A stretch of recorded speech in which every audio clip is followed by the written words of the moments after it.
నెల నెల రేషన్ బియ్యం ఇస్తారు. ఇన్నొద్దులు బియ్యం ఇస్తుర్రని డప్పు సాటింపేస్తే బస్తా అందుకొని పోయేది. డీలర్ అన్న జోకియంగానే మూట నెత్తిన పెట్టుకునేటోళ్ళుండే ఊళ్ళ పొంటి. కొంతమంది అమ్ముకునేటోళ్ళు, ఇంకొంతమంది ఏమో పొద్దుమాపు వండుకొని తినేటోళ్ళు. నెరిగ్గి నడమ ₹2 కిలో బియ్యం ఇస్తున్న కాడ్నుంచి ఈ బియ్యం దందా ఎక్కువైందబ్బా.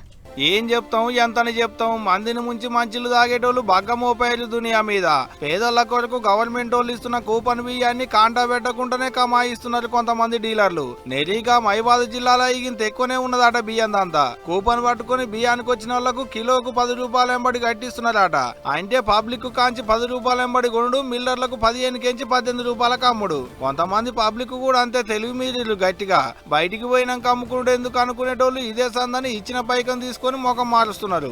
ఇంకేముంది, చక్కగా డీలర్ల కాంచే మూటలు బయటికి మోస్తున్నారు దందా చేసుకునేటోళ్ళు. మరిగా బియ్యం తీసుకుపోయి ఏం చేస్తున్నారంటే బీర్లు తయారు చేసేటి కంపెనీ వాళ్ళకి అమ్ముతున్నారట.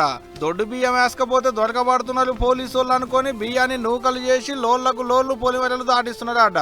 అట్లా కొన్ని దుక్కుల పొలివెరలు దాటిచ్చేటి బియ్యాన్ని కూడా పట్టుకున్నారట అధికారులు. ఒక మైబాదే కాదు, అటు ఉమ్మడి వరంగల్ జిల్లా మొత్తం ఇదే దందా జోరుగా నడుస్తుందట. ఒక పోయినేడాదిలో ఏం తక్కువ 225 కేసులకు మీదనే రాసేట దొంగతనంగా బియ్యం దందా చేసేటోళ్లను పట్టుకొని ఉమ్మడి జిల్లా పేరు మీద.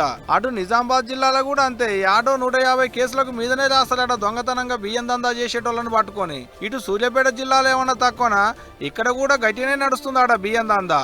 జిల్లాకేంచి లోల్లెత్తుడు, కాకినాడ పోర్టుకు పంపించుడు. గిట్లా ఏడ చూసినా బియ్యం దందా మా జోరుగా నడుస్తుంది పో.